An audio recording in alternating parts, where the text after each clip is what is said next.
Evening guys, structure RS में आपका स्वागत है। तो गाइस, अपने आरएस के हिसाब से आज अपन एक महत्वपूर्ण व्यक्तित्व के बारे में चर्चा करेंगे, वो भी राजा राम मोहन राय के बारे में। ठीक है गाइस, राजा राम मोहन राय के बारे में यहाँ पर एक क्वेश्चन दे रखा है। संवाद कौमुदी नामक अखबार की स्थापना निम्नलिखित में से किसने की थी? तो दोस्तों, यहाँ पर है ईश्वर चंद्र विद्यासागर, रास बिहारी बोस, राजा राम मोहन राय और शिशिर कुमार घोष। इनमें से कौन है जिन्होंने समाज कौमुदी नामक अखबार चलाया था? तो दोस्तों, इसका आंसर है राजा राम मोहन राय। राजा राम मोहन राय के बारे में आज अपन विस्तृत चर्चा करेंगे। तो देखते हैं राजा राम मोहन राय की जीवनी के बारे में। दोस्तों, मई 1772 मई 1772 में राधानगर, जो कि हुगली जिले में है, बंगाल प्रेसिडेंसी में एक रूढ़िवादी बंगाली हिंदू परिवार में राजा राम मोहन राय का जन्म हुआ था। कहाँ हुआ था? बंगाल प्रेसिडेंसी में। राजा राम मोहन राय की शिक्षा के बारे में बात की जाए तो उन्हें उच्च अध्ययन के लिए पटना भेजा गया था, जहाँ उन्होंने फारसी और अरबी भाषा का अध्ययन किया था। इस तरह राजा राम मोहन राय फारसी और जो अरबी भाषा है, इनको अच्छे से जानते थे। उन्होंने कुरान, प्लेटो, अरस्तु आदि के कार्यों का अरबी में अनुवाद किया तथा सूफी, रहस्यवादी आदि कविताओं को भी उन्होंने पढ़ा। ठीक है, तो इनकी रुचि विभिन्न धर्मों में, विभिन्न जो पश्चिमी विद्वान थे जैसे प्लेटो, अरस्तु, धर्म हो गया जैसे कुरान, इस्लाम धर्म की महत्वपूर्ण किताब है कुरान, इनको आदि में इन्होंने पढ़ा। साथ ही जो सूफीवाद जो उन दौरान चला हुआ एक महत्वपूर्ण आंदोलन था, भक्ति आंदोलन था, इनको उन्होंने पढ़ा। गाइस, 15 वर्ष की आयु तक राजा राम मोहन राय ने बंगाल, फारसी, अरबी, संस्कृत आदि भाषाओं को सीख लिया था। साथ ही उन्हें अंग्रेजी और हिंदी भी आती थी। पूछ लिया जाता है कि राजा राम मोहन राय को कौन कौन सी भाषाएं आती थी, तो वो थी बांग्ला, जो कि इनके जन्म स्थान की भाषा थी। फारसी, अरबी, संस्कृत इन्होंने सीखी थी। साथ ही हिंदी और अंग्रेजी भाषा को भी ये अच्छे से जानते थे। दोस्तों, राजा राम मोहन राय के आर्थिक और राजनीतिक जीवन के योगदान के बारे में अपन जानेंगे अब। राजा राम मोहन राय ब्रिटिश संवैधानिक शासन प्रणाली के तहत गाइस लोगों को दी जाने वाली नागरिक स्वतंत्रता से प्रभावित थे और उनकी प्रशंसा करते थे। ठीक है, लोगों को जो नागरिक स्वतंत्रता ब्रिटिश संवैधानिक शासन प्रणाली में दी थी, इसके प्रशंसक थे राजा राम मोहन राय। वह सरकार की उस प्रणाली के लाभों को भारतीय लोगों तक भी पहुंचाना चाहते थे। उन्होंने करों के सुधार के लिए विभिन्न सुझाव दिया, या फिर करों के सुधार पर उन्होंने विविध बातें की। जैसे उन्होंने बंगाल के जमींदारों की जो दमनकारी प्रथा थी, की निंदा की। ठीक है, बंगाल के जो जमींदार थे वे किसानों का शोषण करते थे और दमनकारी प्रथा के द्वारा उनका बहुत ज्यादा शोषण करते थे, जिसके इन्होंने राजा राम मोहन राय ने निंदा की। उन्होंने न्यूनतम किराया निर्धारण करने की भी मांग की थी। साथ ही उन्होंने विदेशों में भारतीय सामानों पर जो निर्यात शुल्क लगाया जाता है, उसमें कमी का आह्वान किया तथा कर मुक्त भूमि पर करों को समाप्त करने की मांग की। क्या हुआ था कि भारत इस दौरान आयात ज्यादा करने लगा था, जिसके भारत के जो घरेलू उद्योग थे, हस्तनिर्मित उद्योग थे, वो तबाह हो गए थे। इस तरह जो भारत में उत्पादित आयात ज्यादा होने लगा और भारत से निर्यात कम होने लगा, क्योंकि आयात आसानी से भारत में हो जाता था कम शुल्क में, और निर्यात कम होता था, जिसके कारण भारत की इकोनॉमी पिछड़ने लगी थी। इस कारण राजा राम मोहन राय की मांग थी कि जो निर्यात पर जो शुल्क लगाया जाता है उसको कम किया जाए, ताकि भारत के जो उत्पाद है उनका भी बाहर के मार्केट में प्रचार हो सके। साथ ही कर मुक्त भूमि के करों को उन्होंने समाप्त करने की मांग की, ताकि किसान है उनको आजीविका अच्छे से प्राप्त हो सके। उन्होंने ईस्ट इंडिया कंपनी के व्यापारिक अधिकारों के उन्मूलन की भी आवाज उठाई। उस समय क्या हुआ था कि जो ईस्ट इंडिया कंपनी थी, उनका व्यापार पर एकाधिकार था, और जैसे फ्रांस और जो अन्य जो कंपनियां आई थी भारत में, उनका अधिकार व्यापार पर खत्म हो गया था, और ब्रिटिश एकाधिकार को खत्म करने की बात की थी राजा राम मोहन राय ने। प्रेस की स्वतंत्रता के बारे सॉरी प्रेस की स्वतंत्रता के बारे में इन्होंने बात की थी।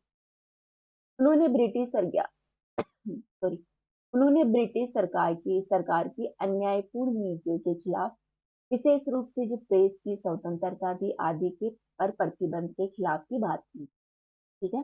ब्रिटिश लोगों की जो प्रेस की स्वतंत्रता थी उस पर, जो न्यायपूर्ण अन्यायपूर्ण नीतियां थी जो प्रेस में छपती थी उसके खिलाफ था ब्रिटिश सरकार, जिसके खिलाफ राजा राम मोहन राय ने बात की।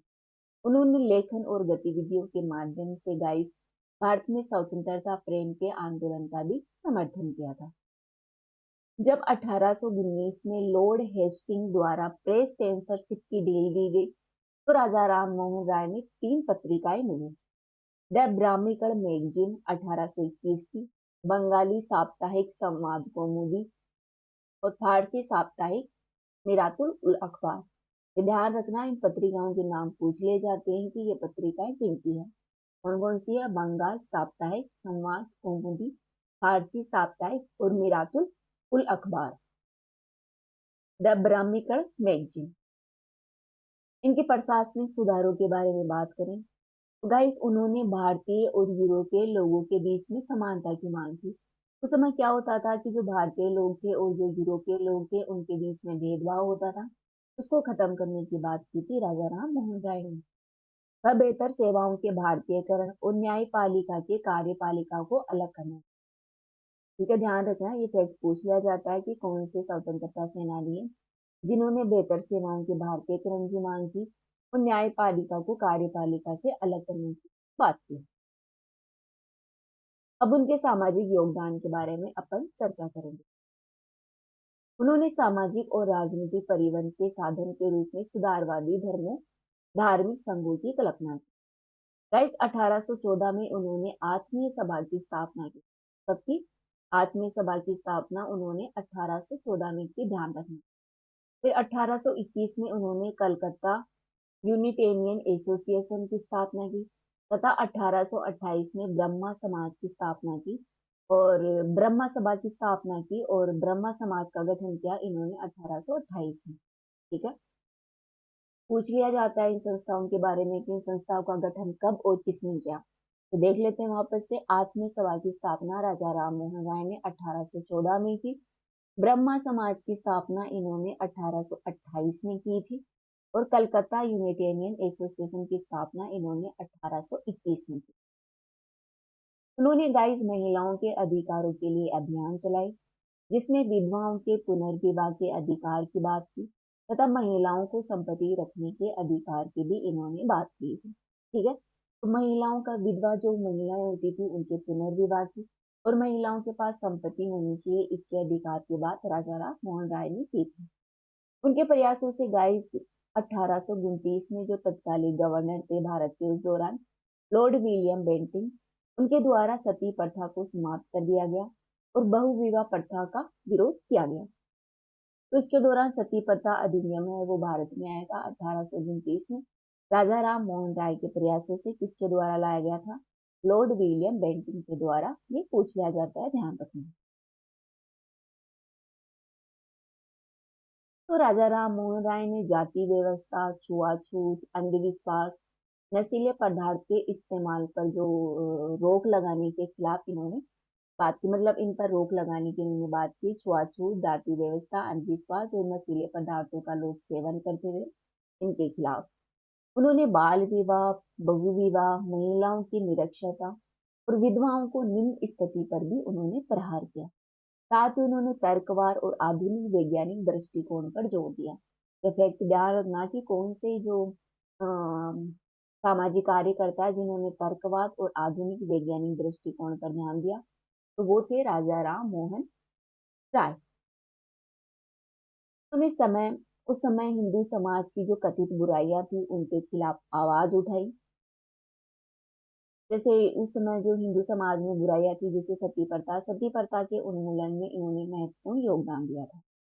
उन्होंने एक बंगाली साप्ताहिक पत्रिका संवाद कौमुदी शुरू की, जो कि नियमित रूप से सती को बर्बर और हिंदू धर्म के सिद्धांतों के खिलाफ इसमें निंदा की गई थी। ठीक है, आगे देखते हैं राजा राम मोहन राय के शैक्षणिक योगदान के बारे में।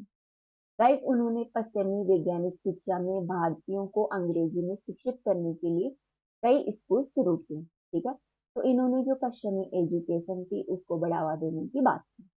इनका मानना था कि अंग्रेजी भाषा की शिक्षा पारंपरिक भारतीय शिक्षा प्रणाली से बेहतर है, अर्थात इन्होंने जो अंग्रेजी भाषा है उसको भारतीय शिक्षा प्रणाली से अच्छा बताया। उन्होंने 1817 में हिंदू कॉलेज खोलने के लिए के डेविड हैरी के प्रयासों का समर्थन किया, जबकि रोड के अंग्रेजी स्कूलों ने यांत्रिक और वोल्टेयर के दर्शन को पढ़ाया। इन्होंने गाइस 1822 में अंग्रेजी शिक्षा पर आधारित एक स्कूल की भी स्थापना की, ताकि अंग्रेजी शिक्षा को भारतीय छात्रों में बढ़ावा दिया जा सके। 1825 में इन्होंने वेदांत कॉलेज की स्थापना की, जहां भारतीय शिक्षा और पश्चिमी सामाजिक भौतिकी विज्ञान दोनों पाठ्यक्रम पेश किए जाते थे। तो 1825 में इन्होंने वेदांत कॉलेज की स्थापना की। पूछ लिया जाता है कि वेदांत कॉलेज की स्थापना किसने की, तो वो की राजा राम मोहन राय ने 1825 में। अब इनके धार्मिक योगदान की अपन चर्चा करते हैं। गाइस, इन्होंने 1803 में प्रकाशित भारत की पहली करती तुहफत उल मोहावदीन देवताओं के लिए एक उपहार ने तर्कहीन और धार्मिक मान्यताओं को उजागर किया। पूछ लिया जाता है इस रचना के बारे में, यह रचना किसकी है? तुहफत उल मोहाहिद्दीन। दोस्तों, मूर्ति पूजा और हिंदुओं की जो भ्रष्ट प्रथा थी, इनका विरोध किया। पूछ लिया जाता है कि क्या राजा राम मोहन राय मूर्ति पूजा के विरोधी थे? तो यस, ये मूर्ति पूजा के विरोधी थे। इन्होंने हिंदू धर्म में कथित बहुदेववाद, अर्थात हिंदू धर्म में अपन जैसे 36 करोड़ देवी देवता मानते हैं, इसे बहुदेववाद के बारे में ये खिलाफ थे। इन्हें शास्त्रों में दिए गए एकेश्वरवाद की वकालत की। कौन से एकेश्वरवाद? एक ईश्वर को इन्होंने माना। गाइस, 1814 में इन्होंने मूर्ति पूजा, जातिगत कठोरता, अर्थहीन कर्मकांडों तथा अन्य सामाजिक बुराइयों के खिलाफ अभियान चलाने के लिए कलकत्ता में आत्मीय सभा की स्थापना की। कहाँ की आत्मीय सभा की स्थापना इन्होंने कलकत्ता में की थी। कब की थी? वो भी 1814 में। जो की थी मूर्ति पूजा, जातिगत कठोरता और जो सामाजिक बुराइयां हैं आदि के खिलाफ इन्होंने आत्मीय सभा की स्थापना की थी। तो इन्होंने ईसाई धर्म के कर्मकांडों की आलोचना की, ईसा को ईश्वर के अवतार के रूप में खारिज किया। ठीक है, तो ये ईसाई धर्म के भी विरोधी थे। इन्होंने प्रीसेप्ट ऑफ जीसस, जो कि 1820 में लिखी गई थी, में उन्होंने न्यू टेस्टामेंट के नैतिक और दार्शनिक संदेश को अलग करने की कोशिश की, जिसकी उन्होंने प्रशंसा की इसकी चमत्कारी कहानियों से। उन्होंने गाइस वेदों और 5 उपनिषदों का बंगाल में भी बंगाली भाषा भी उसमें अनुवाद किया। इसका वेदों का और जो उपनिषद थे इनका बंगाली भाषा में इन्होंने अनुवाद किया था। कौन सी भाषा में? बंगाली भाषा में। आगे देखते हैं राजा राम मोहन राय द्वारा स्थापित ब्रह्मा समाज के बारे में। दोस्तों, ब्रह्मा समाज की स्थापना राजा राम मोहन राय ने 1828 में, जिसका उद्देश्य था शाश्वत भगवान की पूजा करना। यह पुरोहित कर्मकांडों और बलिदानों के विरुद्ध था। यह प्रार्थना, ध्यान और शास्त्रों के पढ़ने पर केंद्रित था। मूल रूप से ब्रह्मा समाज की शुरुआत गाइस धार्मिक पाखंडों को बेनकाब करने के लिए की गई थी। यह आधुनिक भारत में पहला बौद्धिक सुधार आंदोलन था। कैसा? पहला बौद्धिक सुधार आंदोलन था, जहां पर सामाजिक बुराइयों की निंदा की गई, उन्हें समाज से दूर रखने का प्रयास भी किया गया। इससे भारत में तर्कवाद और ज्ञानोदय का उदय हुआ, जिसने परोक्ष रूप से राष्ट्रवादी आंदोलन में योगदान दिया था। तो ब्रह्मा समाज ने सभी धर्मों की एकता में विश्वास किया। इसका कहना था कि सभी धर्मों में आपस में एकता होनी चाहिए। ब्रह्मा समाज के प्रमुख नेता है। पूछ लिया जाता है कि ब्रह्मा समाज से कौन कौन से नेता जुड़े हुए थे। इनका नाम ध्यान रखना, देवेंद्र नाथ टैगोर, जो कि रविंद्रनाथ टैगोर के पिता थे, साथ ही केशव चंद्र सेन, पंडित शिवनाथ शास्त्री और रविंद्रनाथ टैगोर भी इससे जुड़े हुए थे। बाद में 1866 में ब्रह्मा समाज गाइस 2 भागों में बट गया। कब बढ़ गया? 1866 में।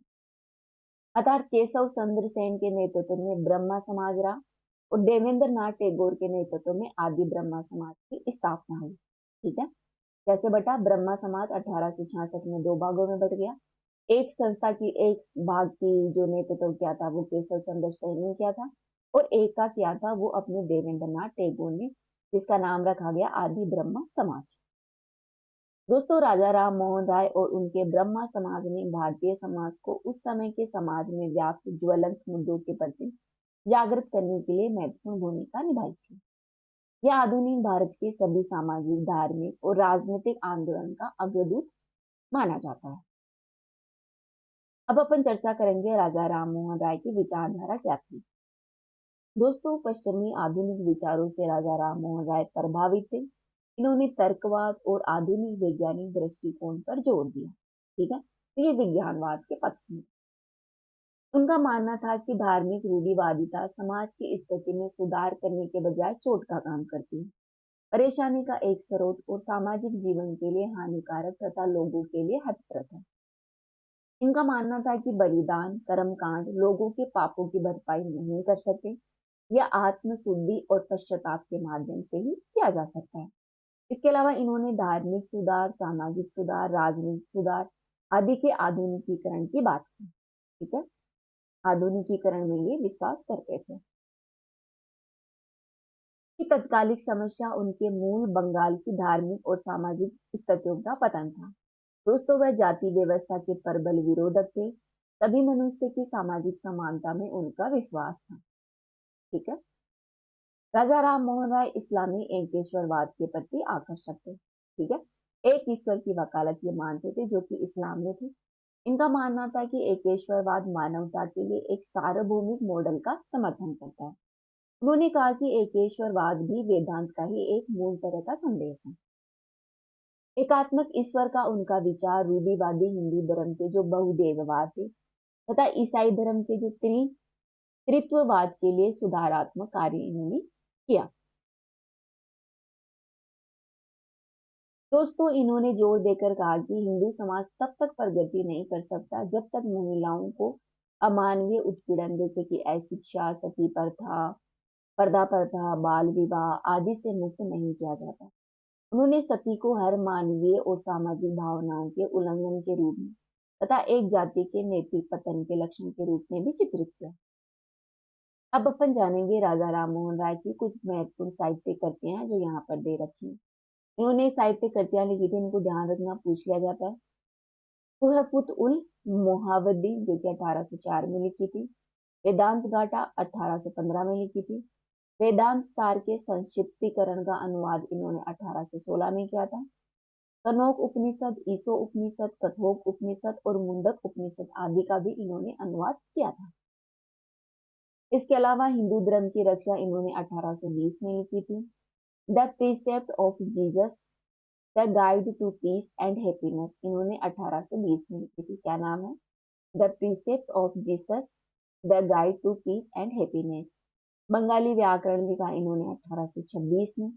द यूनिवर्स रिलीजन 1829 में लिखा, और भारतीय दर्शन का इतिहास 1829 में, तथा गौड़ीय व्याकरण लिखा था इन्होंने 1833 में। इस तरह इन्होंने बहुत सारे साहित्य की भी रचना की थी। तो ये अपन ने चर्चा की राजा राम मोहन राय के बारे में। ठीक है गाइस, अपन कल अपने एक लेक्चर के साथ वापस मिलते हैं। ठीक है, वीडियो में इतना ही। Thank you.